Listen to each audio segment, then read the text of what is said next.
L'information sur Camnews 24 IDFM. Mesdames, Messieurs, bonsoir. Les titres de l'actualité. Inscription sous les listes électorales. Pression à couper au couteau pour les retardataires. Les jours sont comptés pour la convocation du corps électoral sonnant le glas des enrôlements. Élection Cameroun et partis politiques font feu de tout bois. Le point et le pointage dans ce journal. Du sourire pour les femmes du district de santé de Garoua 2. Le centre de santé de Takasco félicite les femmes inscrites au chèque santé. C'est à la faveur d'une cérémonie de remise des cadeaux à ces derniers, présidée par le chef de district de santé de Garoua 2 dans l'enceinte de cet établissement sanitaire. Le compte rendu au cours de cette édition d'information. C'est tout pour les titres. Merci de nous recevoir chez vous, mesdames, messieurs. Plus de 8 millions, c'est le nombre de personnes déjà inscrites sous les listes électorales selon le chiffre du 8 mai dernier.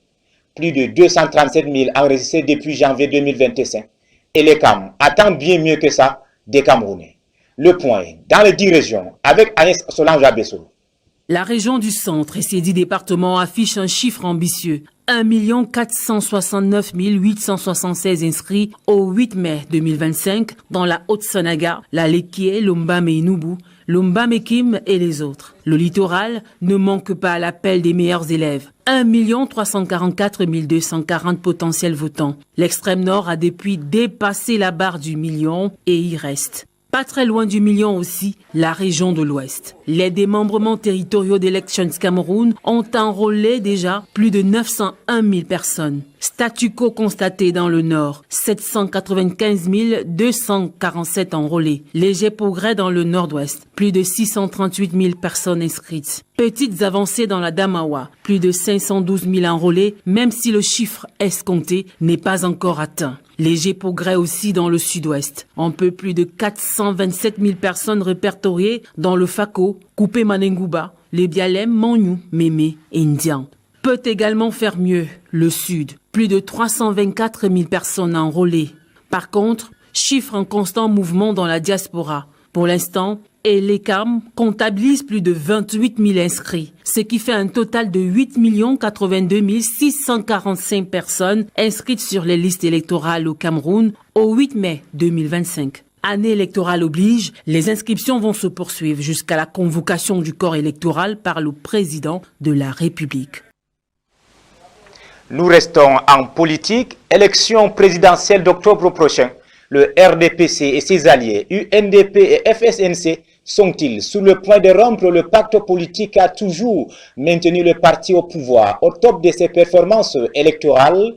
Pour certains acteurs politiques, ces manœuvres entre ces vieux alliés sont juste le moyen de fragiliser l'opposition qui a le vent en poupe et de distraire l'électorat camerounais à moins de 5 mois du scrutin à venir. Gladys Sindje, Bambadia. Alors que l'élection présidentielle de 2025 approche à grands pas, une possible fraction entre le RDPC, l'UNDP et le FSNC suscite de vives réactions au sein de la classe politique camerounaise. Pour Cissé Bamanga, de l'Alliance républicaine, cette rupture pourrait cacher une stratégie du pouvoir. Il y voit une tentative de fragiliser les véritables leaders de l'opposition actuellement en tête dans le paysage politique. Aujourd'hui, ils ont mis en place un mécanisme qu'ils veulent activer pour pouvoir laisser passer le mandat de trop du président de la République. Ils sont en train aujourd'hui de vouloir diviser l'opposition et la fragiliser. De son côté, Maître Cheikh Ali du MRC estime que les dirigeants de l'UNDP et du FSNC semblent prendre conscience de la nécessité de s'affranchir de la domination du RDPC. Il appelle ces partis à enfin porter les aspirations profondes de leurs militants. Jérôme Ali s'est déjà prononcé. Et avant qu'il se prononce, on a vu un dignitaire du RDPC qui a clairement demandé à ce que Chiroma soit désormais traité comme un opposant. Maintenant, tous les politiciens sont suspendus aux lèvres de Bello. Si à l'issue de son directoire national ou comité central du 28, si Bello, lors de cette réunion, explique à ses cadres que l'UNDP n'est pas encore prêt à affronter la présidentielle, je crois qu'il va perdre énormément de ses militants. Quant à Jean Jaurès Gapout de l'UPR, il déplore que ces alliances politiques n'aient profité jusqu'ici qu'aux dirigeants de partis, au détriment du peuple camerounais. Parce que nous avons des leaders qui mènent leur formation politique et un ensemble de personnes qui les suivent sans nécessairement tenir compte des conditions de vie des gens. Que les gens comprennent qu'enfin, ils ont droit à un minimum d'éléments nécessaires pour leur bien-être. L'issue du congrès extraordinaire de l'UNDP, prévu le 28 juin prochain, est désormais très attendue. Elle pourrait être un tournant décisif dans la recomposition des forces politiques à la veille de cette échéance cruciale. Nous vous le disions en titre, le centre de santé intégré de Takasco félicite les femmes inscrites au chèque santé. C'est à la faveur d'une cérémonie grandeur nature présidée par le chef de district de Garoua 2. Et c'est bien l'enceinte de cet établissement sanitaire qui a servi de périple à cet événement. Suivons ce reportage. Elles sont venues de tous les coins et recoins du district de santé de Garoua 2 pour entrer en possession de leurs cadeaux offerts par le centre de santé intégré de Takasco suite à leur accouchement dans cette formation sanitaire à la faveur du chèque santé et ses multiples avantages, notamment 4 consultations prénatales, l'échographie, le traitement des maladies liées à la grossesse, le suivi de la mère et le bébé après l'accouchement, la gratuité du transport entre le centre de santé et l'hôpital en cas d'urgence, entre autres. Dans son mot de bienvenue, la chef des centres de santé intégrés de Takasco, Madame Maïra Mohamadou, n'a pas manqué de souligner les qualités de son établissement sanitaire. Le CSI de Takasco, c'est une formation sanitaire qui est propre, qui accueille bien et qui offre les prestations de qualité. La preuve en est que vous avez accouché, vous avez vos bébés entre vos mains et vous êtes en bonne santé. Dans le même sillage, en remettant les cadeaux constitués des produits ménagers pour la plupart, le chef de district de santé de Garoua 2, M. Tchejou, dans sa prise de parole, a saisi la balle au bon pour féliciter et encourager convenablement la chef de centre pour son encadrement et a également promis le prolongement de la gratuité du chèque santé jusqu'au vendredi 20 juin au centre de santé intégré de Takasco. Je me rends compte ici que le projet se porte bien. Et je dis ici devant vous, si vous avez des femmes qui sont enceintes, qui ne sont peut-être pas indigentes, demandez-leur de passer prendre le chèque gratuitement au CSI de Takasco. Et encore, Madame le chef de centre, je voudrais vous féliciter parce que vous avez réussi à faire adhérer dans votre centre, dans vos aires de santé, les femmes au chèque santé. C'est ainsi donc que l'ambiance a atteint son paroxysme et la cérémonie s'est achevée par une photo de famille. La rédaction centrale du CamNews 24 saisit le prétexte de la 35e édition de la journée de l'enfant africain célébrée lundi dernier pour jeter un coup d'œil sur le problème de l'enfant au Cameroun. Mariage précoce ou forcé de jeunes filles, abus sexuels et maltraitance sont autant d'extorsions au droit. Que dit donc la loi à ces propos? Question à une mère d'enfant, Elvire Angeline Ebale.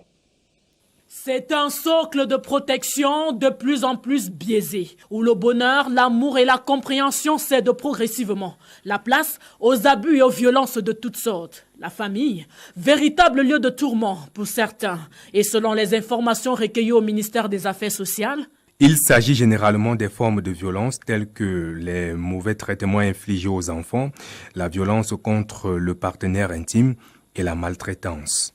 Un phénomène auquel se greffe une typologie des violences en famille. Abus sexuels, exploitation, violence physique et morale, la non-scolarisation, le travail des enfants, mariage précoce et les mutilations génitales. Toute une série de violations qui soulèvent la question de leurs droits préoccupantes et de leur sécurité alarmiste. Pris en compte, le gouvernement et ses partenaires s'activent pour le bien-être de l'épanouissement des enfants. Selon le cadre juridique de protection de l'enfant au Cameroun, plusieurs documents d'orientation stratégique servent de barrière à ces violences, notamment le document de politique nationale de protection de l'enfant au Cameroun, le DSCE et la SND 30, la politique de protection sociale, la politique nationale du développement intégral du jeune enfant, le document de stratégie pour l'éducation et la formation professionnelle, la politique nationale genre, le document de politique nationale du développement de la petite enfance. Des solutions fortes en faveur de cette couche vulnérable pour que chaque enfant puisse voir ses rêves et ses ambitions réalisées. Ce qui fait encore débat ce soir se rapporte à l'inflation du tabagisme chez les jeunes au Cameroun. Le phénomène appelle des mesures urgentes. Cigarettes et cigares, chicha et tabac à chiquier, tout y passe. C'est plusieurs générations qui partent en fumée. Plus de 60% de cette couche de la population touchée par le phénomène. Daoud Moulian. Le tabagisme n'a presque plus d'âge au Cameroun. Plus qu'hier, les chiffres déjà alarmants vont grandissant. Plus de 300 jeunes filles et garçons de la tranche 13-24 en sont accros. Un effet de mode devenu vecteur de drogue. Nous sommes déjà à environ 60% des jeunes Camerounais qui consomment la drogue. Un seul enfant qui consomme la drogue, c'est 300 jeunes. 300 enfants derrière qui sont exposés. Malgré les restrictions légales, ça fume fort dans leurs milieux et quotidiens. Cigarettes, cigares, chicha ou même tabac à chiquer, les formules et goûts proposés à ces ados sont divers. Et c'est leur conscience qui s'époumonne pendant que leur avenir s'étouffe. Ils écrasent le tapioca, ils fument. Ils écrasent le gazon, ils fument. Ils prennent le cirage, ils fument. Le plus souvent quand on reçoit des pensionnaires ici, ils arrivent très amouchés, amaigris parce que les stupéfiants empêchent à ce qu'ils s'alimentent bien. Ils sont un peu déconnectés de la réalité. Face à cette menace juvénile, pouvoirs publics et organisations non gouvernementales proposent des solutions, souvent freinées par des chaînes de complicité silencieuses. Qu'on n'a pas occupé la jeunesse et qui sont dans les quartiers aérés. Ces snacks et ces bars et ces restaurants, etc. continuent de vendre la chicha et continuent de vendre la chicha droguée à nos enfants. Dans ce centre de désintoxication situé au quartier Nkwaban, des patients âgés de 16 à 35 ans peuvent de nouveau voir clair à travers la fumée, l'espoir d'une réinsertion sociale. Je suis arrivé, ça fait déjà de cela un mois, pour une addiction au cannabis. Je suis en fin de cure. Ça fait 6 mois que je suis là. En attendant de décrocher un emploi et de se mettre à l'abri de l'ennui et du vice, il est recommandé aux jeunes et leurs parents de rester lucides et vigilants. Le tabac nuit gravement à la santé, autant qu'il peut tuer votre avenir avec. Opération tentacule réussie dans la région de l'Est. Les gendarmes viennent de mettre main sur une importante butin de contrebande à Tongo-Gadima, sous la houlette du commandant de la Légion de gendarmerie de l'Est. Cette intervention a permis la saisie de nombreux articles illicites. Plus de précisions avec Lesline Poudmecha et Kizito Kouman. Vous savez que nous sommes à la veille de grands événements dans notre pays. Et pour cela, nous devons garantir un environnement sain et serein. À bord des véhicules, direction la ville de Tongo-Ngandima, sur la nationale numéro 1. Toute la nuit, et ce jusqu'au matin, les pendants sillonnent la localité. Des roues permettent de saisir un important butin, dans lequel on y retrouve des médicaments, du carburant frélaté et 50 kg de chanvre indien. Les résultats parlent d'eux-mêmes. Nous avons pu saisir plus de 3000 litres de carburant frélaté, de nombreux médicaments prohibés, une importante quantité de chanvre indien. Cette opération tentacule débute quelques mois plus tôt. À la tête de la manœuvre, le commandant de la Légion de gendarmerie de l'Est. Il faut dire que c'est un très bon travail parce que ici, effectivement, on ne respire pas avec les petits bandits. Ça va faire en sorte que vraiment le village se tranquillise. Ces saisies enregistrées sont le résultat de la collaboration entre les forces de maintien de l'ordre et les populations. La gendarmerie nationale, à travers ses actions, s'engage à tordre le cou au hors-la-loi. Le colonel, commandant la Légion de gendarmerie de l'Est, est très fier par rapport au bilan. Allons au pas de course à Koumaza par Zoé Télé pour voir comment les populations de cette localité du Cameroun boivent le noir depuis 5 ans. Suivons notre guide Raoul Christophe Mbia. Des fils de courant qui traînent à même le sol, des poteaux électriques soutenus par des bâtons plus fatigués que l'énergie électrique elle-même, qui n'a plus jamais été voir les populations de ces villages depuis plus de 5 ans. Elles ont appris à vivre dans le noir et savent qu'il n'y a plus rien à espérer venant de l'opérateur de la distribution de l'énergie électrique. C'est pas encore dans le noir. Nous sommes dans le noir. Nous sommes en Koumadjapa Zouaitili, un village qui pourtant à vue d'œil n'a rien à envier à une ville normale. Et à l'intérieur, qui eût cru que l'absence de l'énergie électrique pouvait vider le village de sa jeunesse. Cet endroit vient de réintégrer la civilisation ancestrale plus proche de l'âge de la pierre taillée. Je suis barbu actuellement. Je ne parviens pas, ça dit, à me raser parce qu'il n'y a pas de lumière, il n'y a pas d'énergie. Pour aller me raser, il faut que je me déplace. J'ai Azouetele. On est à 11 km de là, comme vous avez suivi. 11 km, c'est 1000 francs aller-retour. Et quand je me rase, il faut que je me rase à combien? À 500 francs, c'est-à-dire me tondre la barbe. Et ça coûte cher, donc je ne peux pas... Je suis obligé d'attendre le moment où je vais trouver le jackpot et que je puisse me déplacer. Plus de 5 ans sans lumière, même le soleil commence à les bouder.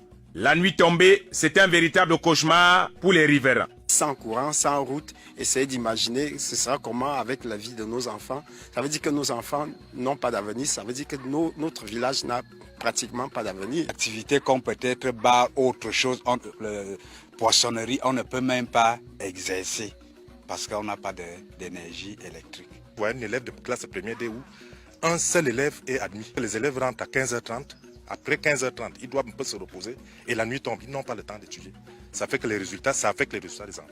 Le malheur des uns pouvant faire le bonheur des autres, les voyageurs de nuit dans les avions en forme de boîte de sardines se frottent les mains. Ils ne risquent pas d'avoir un court-circuit en cas d'atterrissage forcé dans l'un de ces fils qui portent la haute tension, devenue basse tension, qui sert de séchoir pour vêtements aux populations.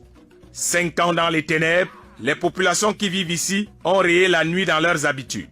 Il faut tout faire en journée. Les couples s'arrangent à se mettre à l'aise avant d'aller au champ. Ceux qui veulent faire les enfants à 4 h du matin ont dû réadapter leur planning et en profitent pour les faire une fois dans leur plantation.